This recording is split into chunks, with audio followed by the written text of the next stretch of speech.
Durante las exploraciones del Sahara, por ahí del siglo XIX, muchos exploradores registraron en sus mapas lo que pensaban que eran oasis o algún tipo de laguna, pero cuando se acercaban a eso, podrán suponer que no era precisamente agua, eran espejismos. Y el problema con esto es que en medio del desierto, ¿verdad?, se acercaban pensando que iban a poder saciar su sed, pero terminaban más bien más agotados. Habían ya caminado y donde pensaban que iban a poder refrescarse, no había absolutamente nada. Uno de los exploradores de ese tiempo lo registró diciendo que eran tan convincentes que podían engañar incluso a viajeros bastante experimentados. Yo creo que algo similar nos está pasando en nuestro contexto hoy. Estamos anuentes o estamos recibiendo constantemente muchas voces, ya sea a través de radio, televisión, de redes sociales, podcasts, blogs, YouTube, etc. Hay muchas enseñanzas que parecen ser un oasis, una fuente, un lago, ¿verdad?, en medio de tanto sufrimiento y una vida tan árida, pero cuando la gente se acerca y llega ahí, la sed sigue igual o sigue peor. Prometen descanso, dirección, libertad y lo dicen con palabras que suenan profundas. Hay gente que lo habla con una potencia bastante convincente, casi como si fuera un discurso político, y hablan de la Biblia y lo hacen con una fuerza que hacen pensar que quizás él está diciendo la verdad, entonces voy a hacerle caso. Pero cuando nos acercamos, descubrimos que no brota esa agua, que no está esa agua refrescante que es la palabra de Dios. Y Pedro va a referirse a los falsos maestros en un término similar a ese. Les va a decir fuentes sin agua, que es lo que vamos a estudiar o la frase que vamos a tomar como el título del mensaje de hoy. Fuentes o pozos sin agua. ¿Por qué? Porque tienen toda la estructura, los falsos maestros tienen su micrófono de la mejor calidad, tienen su plataforma. Es posible que tengan una super iglesia, que tengan muchos recursos, muchos seguidores, mucha influencia, pero ese pozo, cuando nos acercamos, no tiene nada de agua, no tiene nada relevante que ofrecer. Este mensaje de Pedro es muy relevante no solo para los que lo recibieron hace 2000 años, sino también para nosotros, porque hoy también estamos expuestos a muchas enseñanzas, falsas enseñanzas en nombre de la Biblia, muchas veces utilizando incluso pasajes bíblicos. Y vamos a estudiar un poco de eso en unos momentos. Según de Pedro, ya hemos hablado un poquito del contexto, pero me gustaría nada más enfatizar que es el mensaje al que Cristo le dijo: apacienta mis ovejas, un pastor en medio de la comunidad de fe. Y él dice en 2 de Pedro 1:14 que ya estaba a punto de morir, a punto de acabar su carrera. Y entonces está preparando a la iglesia para los desafíos que se van a venir. Nuestro pasaje de hoy es la continuación de un tema que ya hemos desarrollado durante las últimas 3 semanas. Y me gustaría rápidamente recapitular cuáles han sido los puntos que hemos hablado o que hemos conversado durante este tiempo. Hace 3 semanas, por ejemplo, con Erwin hablábamos de que introducían herejías estos maestros, desviaciones de la doctrina apostólica y persistían en esas enseñanzas. No eran humildes para reconocer, ok, esto está mal, entonces hay un cambio de mente. No, persistían en ellas. Y de hecho ese día se habló un poco sobre el diezmo y sobre la base bíblica con la que mucha gente malintencionada, charlatanes, se aprovechan de las personas ingenuas. Hace 2 semanas hablamos de que no querían arrepentirse como en los tiempos de Noé, como en el mundo antiguo, eran personas que persistían en su mala doctrina. Y la semana pasada hablamos de que eran arrogantes, de que desprecian el señorío. Hablamos también de que eran corruptos moralmente, no era solo su mensaje, sino su conducta, su forma de vivir la que estaba incorrecta. Así que en medio de ese contexto vamos a llegar a 17:22, 2 de Pedro 2, versículos del 17 al 22, y vamos a hacer 4 observaciones sobre estos falsos maestros. Vamos a leer, dice: estos, los falsos maestros, son fuentes sin agua y nubes empujadas por la tormenta, para los cuales la más densa oscuridad está reservada para siempre. pues hablando palabras infladas y vanas, seducen con concupiscencias de la carne y disoluciones a los que verdaderamente habían huido de los que viven en error. Les prometen libertad y son ellos mismos esclavos de corrupción, porque el que es vencido por alguno es hecho esclavo del que lo venció. Ciertamente, si habiéndose ellos escapado de las contaminaciones del mundo por el conocimiento del Señor y Salvador Jesucristo, enredándose otra vez en ellas, son vencidos, su posterior estado viene a ser peor que el primero. Porque mejor les hubiera sido no haber conocido el camino de la justicia, que después de haberlo conocido, volverse atrás del santo mandamiento que les fue dado. Pero les ha acontecido lo del verdadero proverbio: el perro vuelve a su vómito y la puerca lavada a revolcarse en el cieno. Muy bien, vamos con la primera de las 4 observaciones. Dice en el versículo 17 que son fuentes sin aguas y nubes empujadas por la tormenta. Dice después, para los cuales la más densa oscuridad está reservada para siempre. Y hablaremos de eso un poquito después, vamos a hacer un paréntesis. Pero el 18 creo que es bastante importante. Dice, pues hablando palabras infladas y vanas. Una de las preguntas que yo tenía al texto sobre cómo es posible que personas sin conocimiento bíblico real puedan tener tanta influencia en una comunidad, aquí se responde. Quizás no tengan las bases bíblicas correctas, pero tienen una manera de expresarlo y un contenido para expresar que va a atraer a muchas personas y que va a engañar a muchos. Dice que pronuncian discursos arrogantes y vacíos, que es otra traducción a palabras infladas y vanas. Primeramente, cuando decimos que son arrogantes, tenemos que hacer o definir bien el marco de cuál es el problema aquí. Ser vehemente o anunciar la palabra de Dios con ímpetu, con valentía, no es en sí un problema, para nada. De hecho, el asunto aquí es que se trata de fábulas 100% inventadas por ellos. No es un problema venir y que un predicador alce la voz con valentía denunciando o hablando de la palabra de Dios, para nada. De hecho, al principio del capítulo 2, Pedro hace una comparación entre los falsos profetas del Antiguo Testamento con los falsos maestros del Nuevo Testamento. Nosotros vamos a tomar un poquito de ese ejemplo, pero pensemos un segundo en los que sí fueron verdaderos profetas, en los que sí desempeñaron su rol, su vocación de una manera fiel. El 65% de las profecías aproximadamente no eran oráculos sobre el futuro, como hoy quieren hacer saber, ¿verdad? Que te profetizo que vas a tener, no sé, X casa o X carro, o que he visto últimamente de hasta dientes de oros, ¿verdad? Profecías, no son profecías de ese tipo. La gente piensa que profecía es oráculos en sí. No necesariamente, la profecía es hablar las palabras de Dios, era ese mensajero transmitiendo la verdad de Dios al pueblo.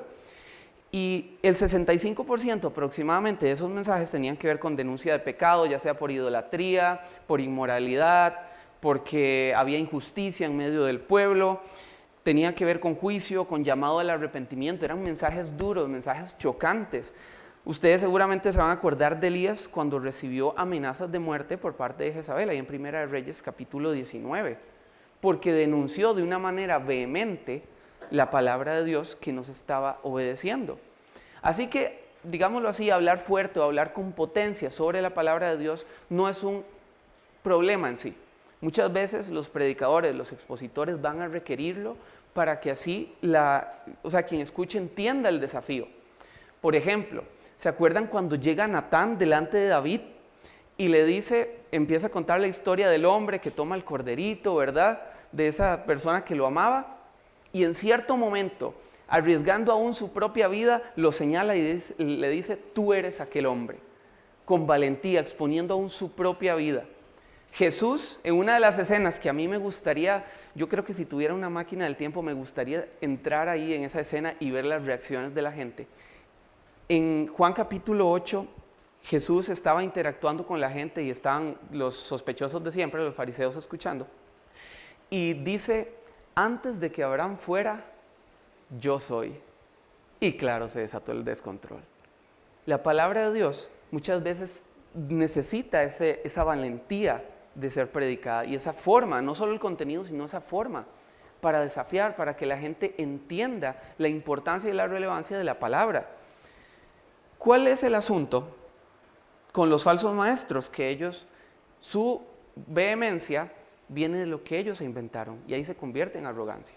Voy a dar un versículo o un pasaje más para fundamentarlo. Vamos rápido a 2 Corintios, nos devolvemos un poco. Porque aún el apóstol Pablo dice, yo no tengo problema en ser atrevido, en ser osado. 2 Corintios 10, del 1 al 7, dice así: yo, Pablo, os ruego por la mansedumbre y ternura de Cristo, yo que estando presente ciertamente soy humilde entre vosotros, mas ausente soy osado para con vosotros.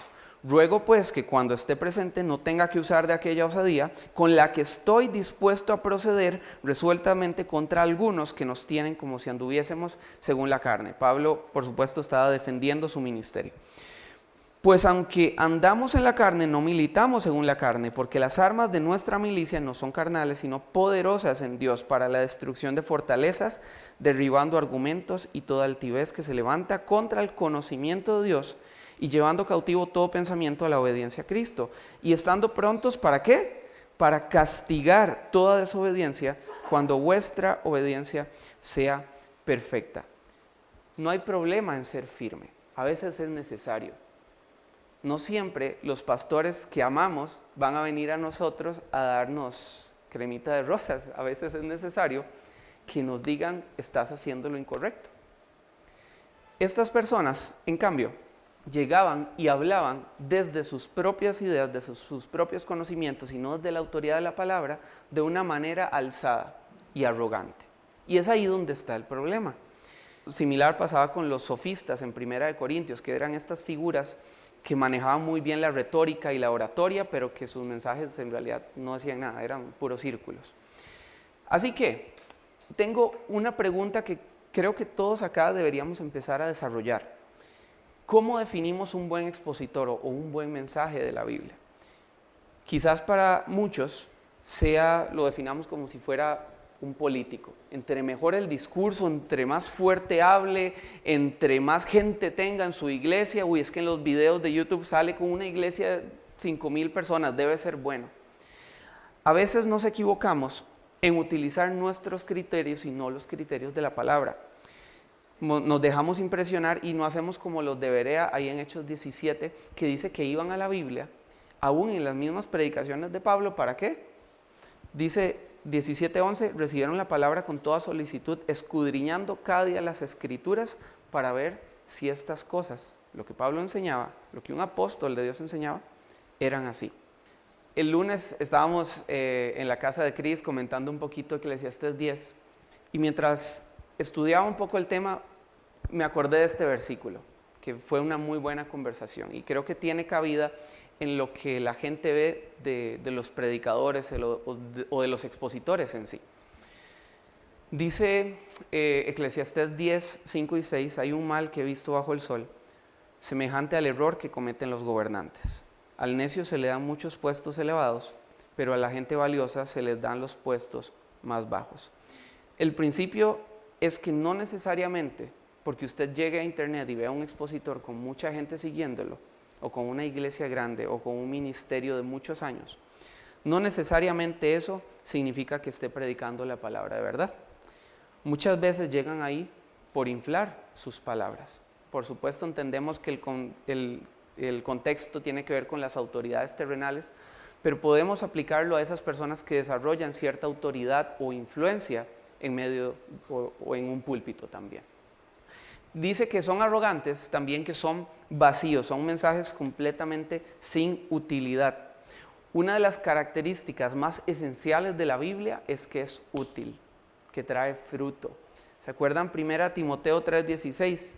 Que dice que toda la escritura es inspirada por Dios y útil ¿para qué? Para enseñar, redarguir, corregir e instruir en justicia. Y dice toda la escritura. Eso es de tapa a tapa, incluso las genealogías que a veces nos pueden cansar un poquito o los temas que no entendemos. Cuando los estudiamos en su contexto, vamos a ver que es útil para nuestra vida, que Dios nos quiere enseñar ahí. Volvamos un segundo a los profetas del Antiguo Testamento. Hay una ocasión ahí en Amós capítulo 5, Amós está predicando a Israel, lo que sería el reino del norte, ¿verdad? Y estaban como por ahí del 750, 760 antes de Cristo, que es como 30 años antes de que Asiria llegara y de que los sitiara. Y él habla y les dice, búsquenme y vivirán. Les dice, búsquenme a mí, no me busquen en Betel, ni en Gilgal, ni en Berseba, en los lugares sagrados, en medio de los ritos meramente, les dice, búsquenme a mí. El pueblo de Israel no atendió. ¿Y qué pasó? Llegó a Siria y los tomó. En Éfeso, cuando Pablo confrontó la magia y la idolatría, dice que muchos que habían practicado las artes ocultas quemaron públicamente sus libros. La palabra de Dios es poderosa, lo fue y lo sigue siendo. Pero los mensajes de los falsos maestros hoy son mantequilla. No ayudan al crecimiento espiritual, no desafían y son igual de útiles que un horóscopo. No sirven de nada. Y hay un ejemplo que tenía, no puse el video al final por tiempo ni por crear morbo realmente, pero hay un profeta que se llama Hernán Acosta, que ahí estuve viendo algunos de sus videos, por si tienen chance y quieren reírse un ratillo pueden ir a verlos. Y él decía, yo soy un profeta de Dios, pero yo no puedo profetizar lo malo. Si ustedes quieren que alguien les profetice lo malo, vayan donde un brujo o un hechicero. En el contexto de que él muy fácilmente llegaba a predicar, usted va a tener X cantidad de dinero, su negocio le va a prosperar, usted le va a pasar esto, cosas que cualquiera puede decir, pero tenía muchísimos y tiene muchos seguidores. Es de hecho ahí compita para los que han estudiado el tema de Guillermo Maldonado, Cash Luna, etc. Así que tengamos siempre pendiente eso, el mensaje de la palabra es útil y seguirá siendo útil por siempre. Los cielos y tierra pasarán, pero mis palabras nunca pasarán, dijo Jesús también. Muchas veces ellos van a utilizar versículos bíblicos en medio de su mensaje, y eso es lo que más confunde a la gente. Porque si leemos que están citando un versículo bíblico, usualmente pensamos, ok, entonces sí es un mensaje bíblico. Hacemos de una vez esa relación. Dijo un pasaje, dijo Filipenses 4:13, es un mensaje bíblico. No necesariamente. O sea, de los sermones más antibíblicos que existen, están llenos de versículos bíblicos sacados fuera de contexto. Y lo estudiamos en el curso de Leyendo las Escrituras, ¿verdad? Llega alguien que cita Jeremías 29:11, que yo sé los planes que tengo para vosotros, pensamientos de paz y no de mal, para daros el fin que esperáis. Entonces, no importa que yo esté en mi vida de pecado, porque Dios tiene un plan de bien para mí. No es así como funciona. La palabra de Dios es útil y es poderosa, pero debe ser estudiada, debe ser escudriñada con fidelidad. No porque alguien cite un pasaje significa automáticamente que ese es un mensaje bíblico. Debemos empezar a distinguir, a reconocer contextos, a reconocer qué estaba pasando, si eso es consistente con el resto de la escritura. Debemos como iglesia empezar a madurar un poquito más en ese sentido. Por ejemplo, algunos lo que hacen es que toman un pasaje y empiezan a hablar cosas buenas, pero le meten sus propias ideas y sus pensamientos y los desvían un poco. ¿Qué pasaría, por ejemplo, si yo tomo un vaso de agua y le echo unas gotas de agua de caño y se las doy? Ustedes llegan a mi casa y quieren tomar agua y yo, mira, tiene unas 8 gotas de agua de caño, espero que no sea problema, y se lo doy para que tomen.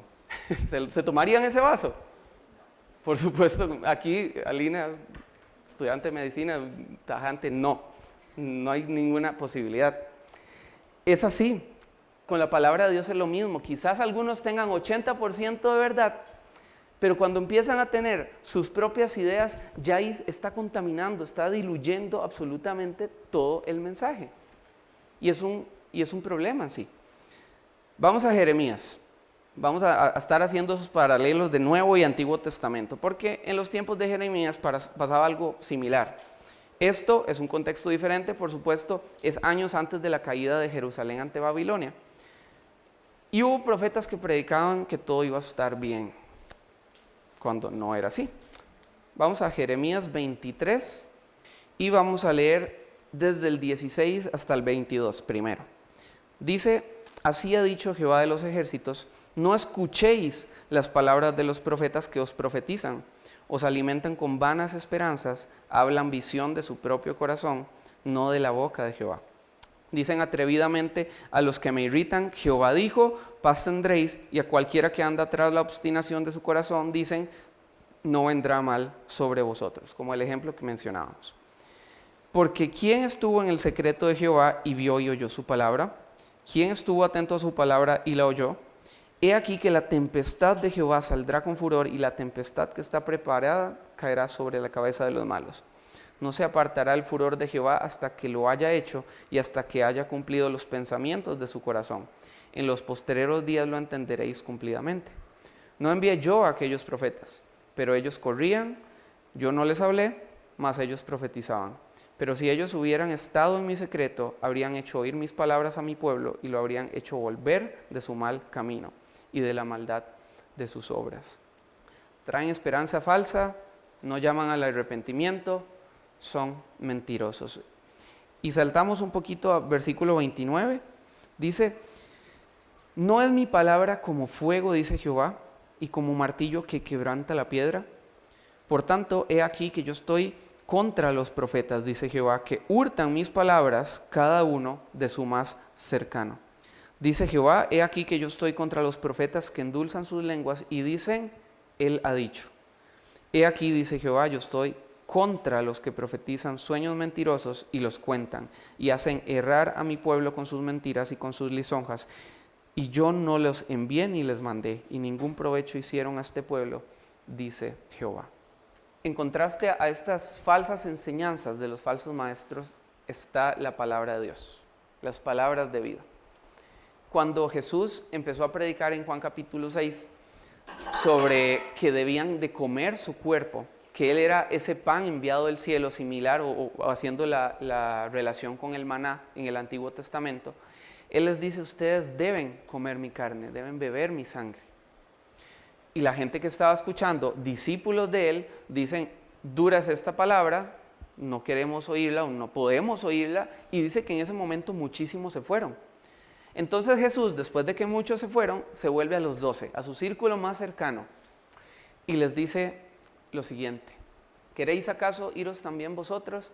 Y le respondió Pedro, Señor, ¿a quién iremos? Tú tienes palabras de vida eterna. Esa es la misma actitud que debemos tener nosotros como hijos de Dios. Muchas veces la palabra de Dios va a doler.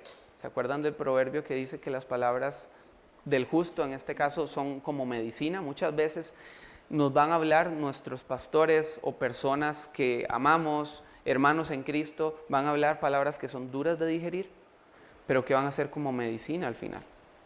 Son palabras de vida eterna si vienen fundamentadas en la palabra del Señor. Estamos hablando sobre nuestras 4 observaciones sobre los falsos maestros según 2 de Pedro 2, 17 al 22. En la primera parte hablamos cómo es que convencen a tanta gente con sus discursos que son arrogantes y vacíos. En esta segunda parte vamos a comenzar hablando de cuál es su público meta, su target, ¿verdad? En el marketing, un producto o servicio tiene cierto grupo al que va eso, ¿verdad? Al que va destinado. ¿A quién van estos discursos? Van directamente a los inmaduros, a los inconstantes. Luego, de hecho en el versículo 14, creo que de 2 de Pedro 2 dice que son inconstantes. Hay un asunto acá, vamos a ir a 2 de Pedro 2, 18, después de la coma, en la parte B. Dice, seducen con concupiscencias de la carne y disoluciones a los que verdaderamente habían huido de los que viven en error. Acá lo que está diciendo la palabra en Reina Valera, ¿verdad? En esta traducción es, están buscando a los que verdaderamente habían salido de esas contaminaciones del mundo, del pecado del mundo. Pero hay una palabra griega que es oligos, que significa breve o pequeño, que da un énfasis muy importante y de hecho otras traducciones lo van a recalcar. NBI dice, por ejemplo, seducen con los deseos naturales desenfrenados a quienes apenas comienzan a apartarse de los que viven en el error. Nueva Traducción Viviente dice, saben cómo apelar a los deseos sexuales pervertidos para incitar a que vuelvan al pecado los que apenas se escapaban de una vida de engaño. Y la Biblia de las Américas dice, seducen mediante deseos carnales por sensualidad a los que hace poco escaparon de los que viven en el error. Posiblemente los falsos maestros tengan un fracaso si su público meta fueran cristianos maduros, que aman la palabra, que la conocen, que saben de ella, que llevan mucho tiempo estudiándola, pero saben bien que hay un grupo de personas que quizás están agregando a la iglesia, a la comunidad de fe, o personas que han estado y que son inmaduras y dicen, ok, quiero empezar a vivir para el Señor, quiero ser más intencional en buscarlo. Bueno, entonces ellos utilizan sus redes e intentan, por supuesto, llevarlos al error. El versículo 14 les decía, ahí mismo en 2 de Pedro 2, dice, vamos a leer desde el 12, pero estos falsos maestros, hablando mal de cosas que no entienden, como animales irracionales nacidos para presa y destrucción, perecerán en su propia perdición, recibiendo el galardón de su injusticia, ya que tienen por delicia gozar de deleites cada día. Estos son inmundicias y manchas, quienes aún mientras comen con vosotros se recrean en sus errores, tienen los ojos llenos de adulterio, no se sacian de pecar, seducen ¿a quiénes? A las almas inconstantes. Y de hecho, hablando un poco sobre lo que conversábamos en la primera parte, dice al final del 10 que son atrevidos y contumaces, no temen decir mal de las potestades superiores, no temen alzar la voz y alzar sus pensamientos o comunicar sus pensamientos sobre cosas que realmente no manejan. ¿Por qué? Porque no tienen el conocimiento bíblico profundo. Así que tienen su público meta, los inmaduros en la fe. ¿Qué podemos hacer nosotros como comunidad sabiendo que hay tantas voces que están intentando atraer a los creyentes que son nuevos, a los neófitos, o que están intentando engañar con su forma de hablar a muchas personas que no conocen la escritura bien y que es normal? Todos pasamos por ese proceso. Que diga acá inmaduro no es para nada un insulto, es parte de venir a la fe en Cristo y crecer y desear como niños recién nacidos esa leche espiritual no adulterada. Algunos se quieren aprovechar de eso, por supuesto. ¿Qué hacemos como comunidad? Primero, si usted es nuevo o se considera inmaduro, pero quiere tener o quiere empezar a conocer más del Señor, tenga muchísimo cuidado con el material espiritual que usted está consumiendo. No todo lo que dicen en TikTok es 100% verídico, para que lo sepan, por si no sabían, ¿verdad? No nos dejemos impresionar por todo el que habla bonito. Estudiemos y amemos nuestra Biblia, ¿sí? Comparemos lo que nos están diciendo con lo que la Escritura sostiene y aprovechemos los recursos del Espíritu en la iglesia. Si Dios ha puesto maestros, gente con conocimiento, aprovechemos esos recursos. Si hay personas en la fe que tienen más años estudiando la palabra de Dios y que están un poquito más disciplinados en las disciplinas piadosas, aprovechemos esos recursos que Dios ha puesto en nuestra misma comunidad. No están lejos, no están fuera, están dentro de nuestra misma casa. Así que aprovechemos esto si somos o si usted es nuevo en la fe, si está volviendo o si está iniciando en los caminos del Señor. Si usted ya está, si es más maduro y está en una posición de servicio hacia los demás, pidámosle sabiduría a Dios para cuidar a quienes Él nos está encomendando. ¿Y quiénes pueden ser esas personas? Quizás un familiar que quiere conocer más de Dios y con el cual usted ha estado conversando. En la iglesia tenemos muchas oportunidades de ese tipo. Hay personas que están viniendo gracias al trabajo de los ministerios, gracias al trabajo que personas están haciendo en su comunidad.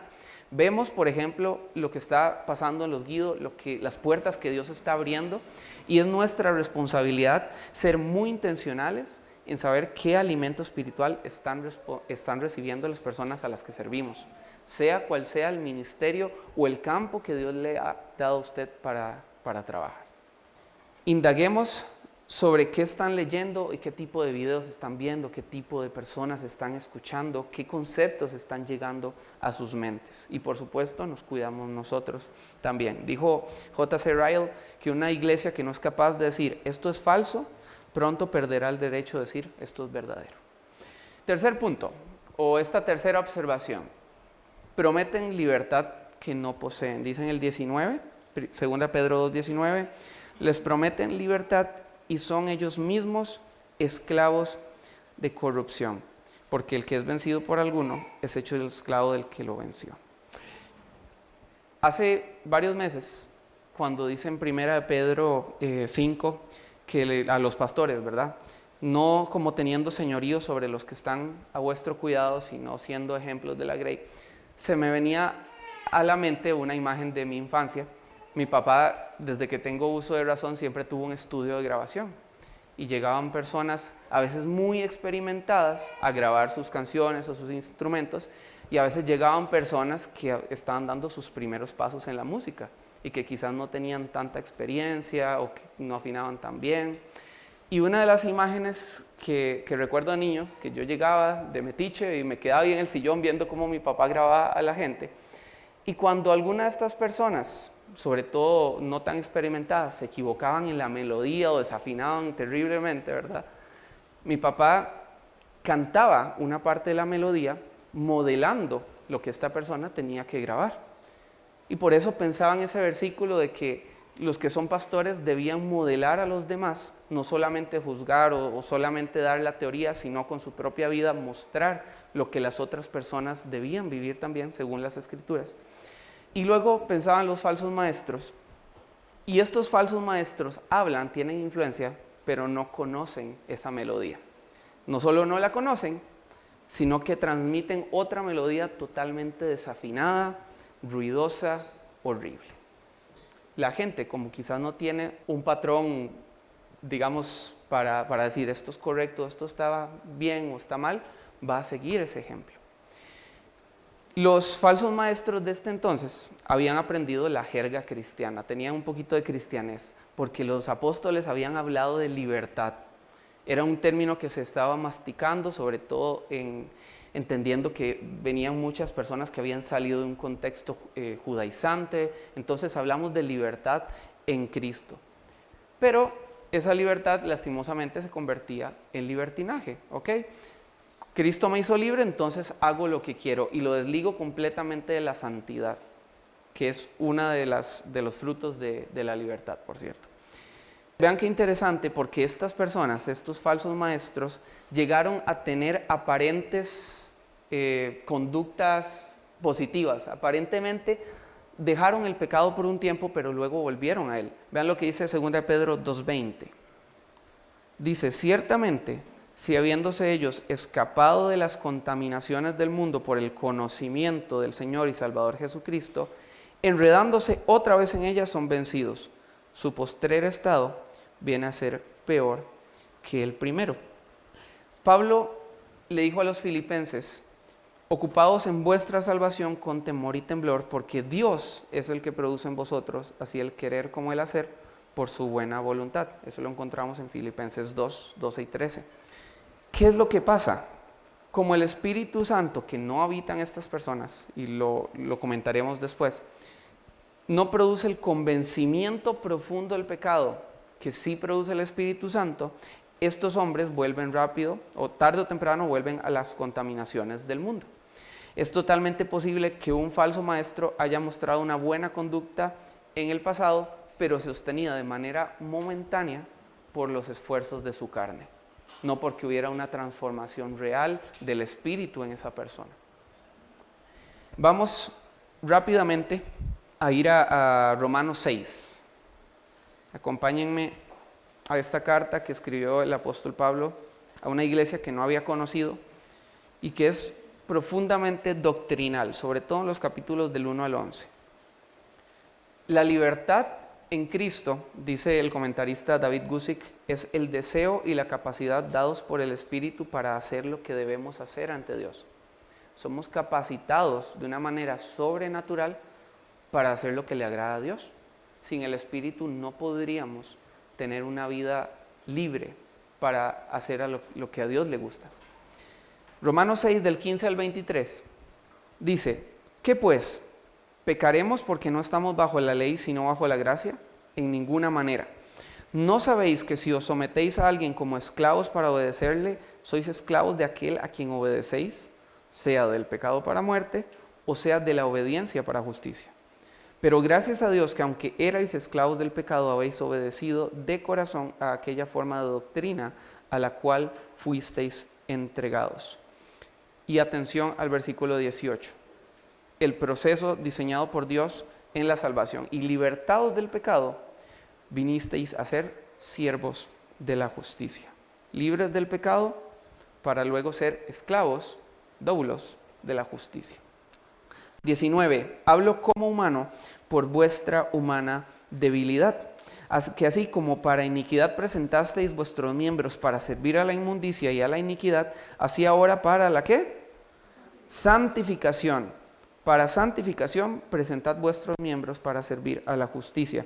Porque cuando erais esclavos del pecado, erais libres acerca de la justicia. Pero ¿qué fruto teníais de aquellas cosas de las cuales os avergonzáis? Porque el fin de ellas es muerte. Mas ahora habéis sido libertados del pecado, de nuevo ese proceso, libertados del pecado y hechos siervos de Dios. Tenéis por vuestro fruto la santificación y como fin la vida eterna. El fruto de la libertad en Cristo es la santificación. Yo no puedo decir, ok, no puedo desligar esos conceptos.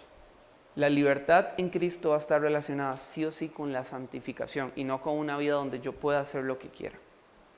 Podemos aprovechar, vamos a Romanos 8, que está ahí nomás, vamos a leer del 1 al 8. Hay algunas frases que me gustaría resaltar.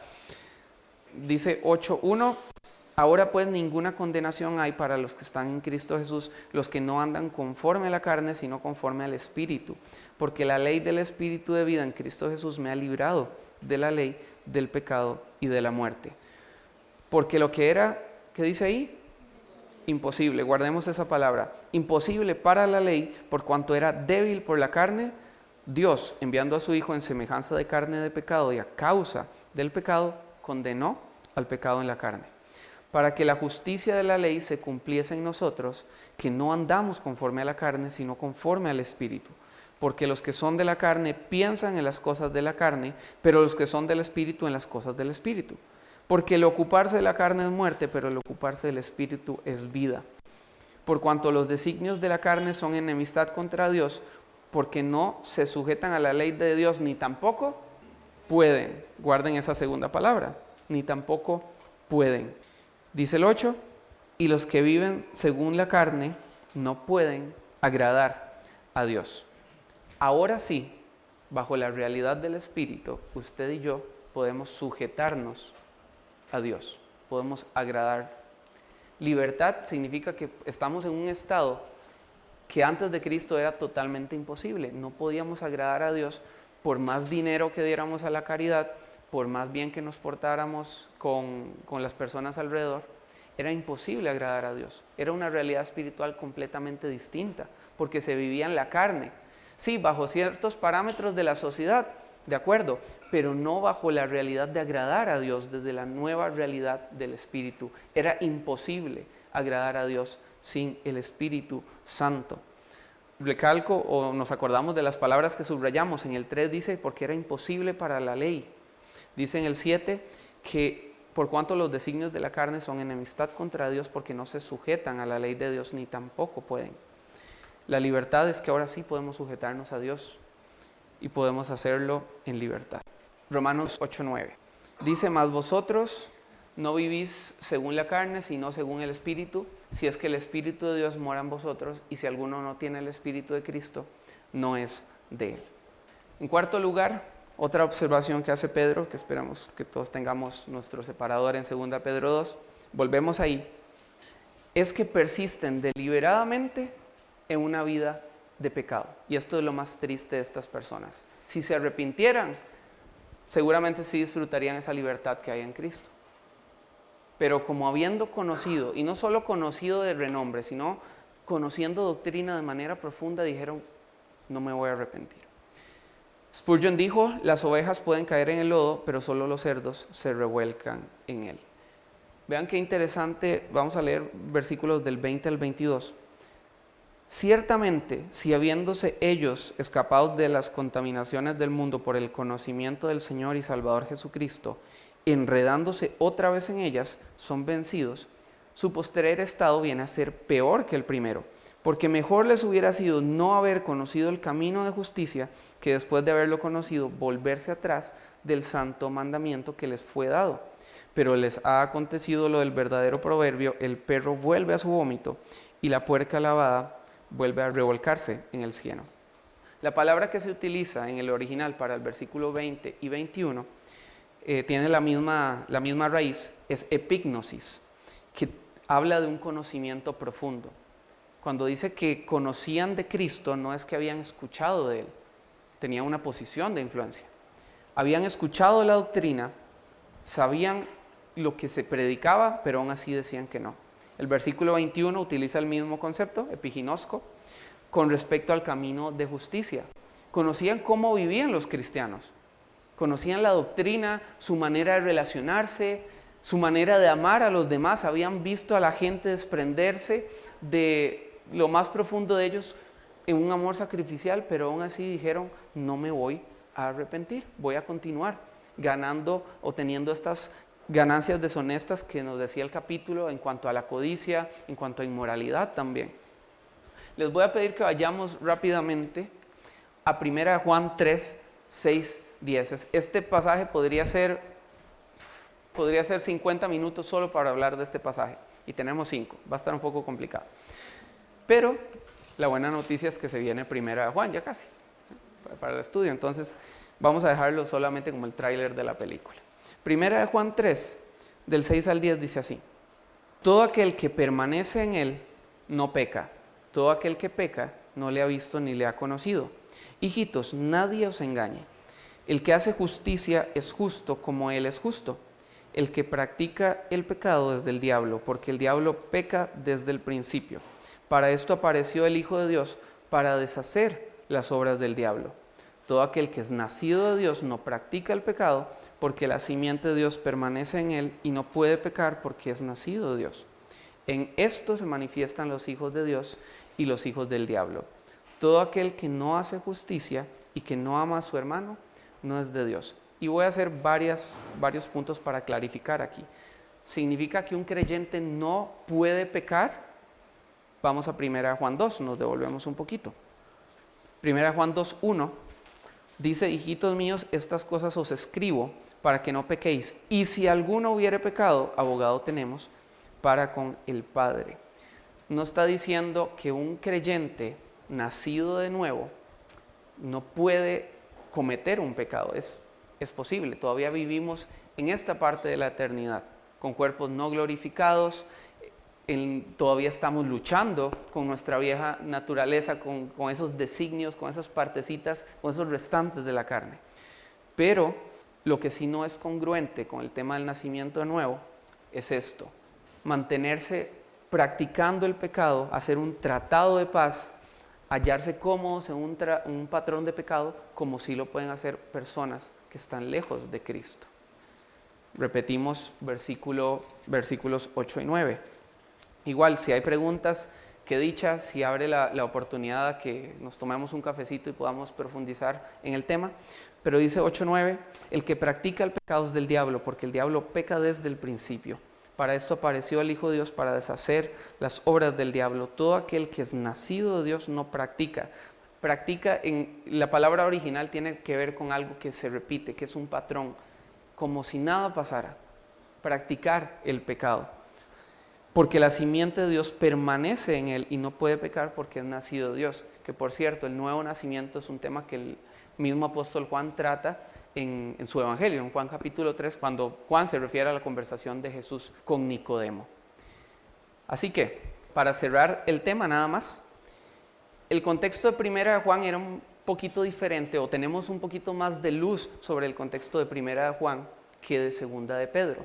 En 1 Juan estaban luchando contra una corriente que amenazó al cristianismo en sus primeros siglos, que fue el gnosticismo. En esta etapa era un gnosticismo temprano que va a tener mayor relevancia en el 2 siglo. Básicamente la división de carne, de materia y espíritu, ¿verdad? Uno es bueno, el otro es malo. Luego podemos comentar más de eso. Una de las enseñanzas que se estaba perpetrando en la iglesia era la de los anticristos, es decir, aquellos que negaban que Jesús era el Cristo. Primera de Juan, capítulo 2, versículo 19 habla sobre los anticristos, falsos maestros en un sentido de que iban en contra de la doctrina apostólica. Dice, salieron de nosotros, pero no eran, ¿de quiénes? De nosotros. Porque si hubiesen sido de nosotros, habrían permanecido con nosotros. Pero salieron para que se manifestase que no todos son de nosotros. Es posible, y hablamos de esto hace 3 semanas, que en un ambiente de redención, que en un ambiente donde todos hablamos de Dios, donde cantamos al Señor, donde estudiamos la palabra, es totalmente posible que hayan personas que realmente no hayan puesto su fe en Jesús. Estos falsos maestros conocían bien, tenían el epignosis de Cristo, el epiginosco del camino de justicia. Pero eso nunca los llevó al arrepentimiento, y es ahí donde está el gran problema de estas personas. No quisieron arrepentirse. Aclaración, porque siempre con este pasaje es muy importante. De ninguna manera, nunca de los nunca, estamos diciendo que nuestra salvación se mantiene por obras, o que es por capacidad humana, o por nuestros méritos. Nunca, jamás de los jamases, que no se predique aquí. Esa es la responsabilidad de quienes queremos, o de quienes estamos respaldando a la iglesia en ese proceso de conocer la Escritura. Nunca. Lo que sí debemos decir es que la salvación es una obra de gracia, y la gracia transforma. Hay personas que toman muy a la ligera el hecho de haber nacido de nuevo. De hecho, lo he escuchado hasta en una distinción de, no importa si peco, si voy a intentar con el cristianismo, y si me sale mal, entonces me voy. Voy a dar como si fuera una muestra gratis de supermercado. No es así. El nuevo nacimiento es un acto soberano del Espíritu Santo. Es un impacto radical, transforma absolutamente todos nosotros de manera progresiva, pero bajo una nueva realidad completamente distinta a la que estábamos acostumbrados. Es por eso que no podemos sostenernos bajo los esfuerzos humanos, como lo intentaban hacer estos falsos maestros y no lo pudieron hacer. Salieron de nosotros para que se manifestase que no todos eran de nosotros. Así que hablamos de 4 observaciones sobre estos falsos maestros. Personas con conocimiento teórico, conocían de Cristo, de la Biblia, de la doctrina, pero predicaban y vivían algo completamente distinto. Pronuncian discursos arrogantes y vacíos, provocan a los inmaduros a pecar, conversamos de esto ya, prometen libertad que no poseen, la desligan completamente de la santidad y persisten deliberadamente en una vida de pecado. Teniendo el Evangelio, teniendo todo para responder, dicen, no voy a arrepentirme. No quiero tener verdadera libertad, básicamente. Desafíos como iglesia. Revisar a la luz de la Biblia el contenido que consumimos, y esto va para todos, nuevos creyentes o los creyentes de años. Por supuesto, indagar sobre la doctrina que están consumiendo las personas bajo nuestro cuidado espiritual, en el caso de aquellos que estamos sirviendo. Y valorar y vivir la libertad que tenemos en Cristo, que siempre va a estar ligada a la santidad, nunca al libertinaje. Padre amado, agradecemos mucho este tiempo. Gracias porque nos das tu palabra, la cual es una luz en nuestro camino, para reconocer cuáles son enseñanzas verdaderas que van a ser fructíferas y cuáles son enseñanzas falsas que lo que buscan es distraernos del camino correcto. Señor, gracias por tu Espíritu Santo, porque el Espíritu nos permite, Señor, nos da la posibilidad de agradarte, algo que no podíamos hacer estando en la carne. Señor, gracias por esta nueva realidad, por este nuevo contexto en el que nos desenvolvemos. Te pedimos, Señor, mucha sabiduría para discernir, para vivir, para guiar en medio de tiempos donde hay tantas voces. En el nombre de Jesús, amén.